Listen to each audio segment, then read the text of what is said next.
Magandang araw, Kuya James. Natural lang po ba yung paiba-iba yung sakit ng dibdib? May mabigat, may mahapdi, may tusok-tusok, pati sa likod may hilo at mabigat sa ulo po. Salamat. Ito po ay kagaya ng sakit sa dibdib na mabigat, mahapdi, parang tinutusok-tusok. Ito po ay dala ng acid. Dahil sa sobra nyo pong pag-iisip, lumalabas po yung adrenaline ninyo, ang acid po na yan, kaya may mga nararamdaman na ganun, na sintomas, tusok-tusok, at kumapdi sa dibdib.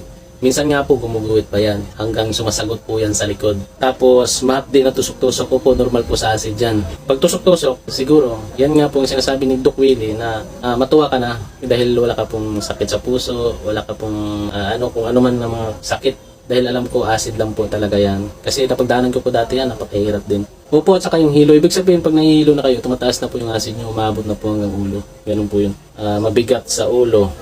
Ayun. Opo, kaya nga, ang acid nyo po kasi, hindi lang po rito sa dibdib, umakyat po hanggang ulo. Yan po ang kasagutan sa tanong ni Ma'am Rosela.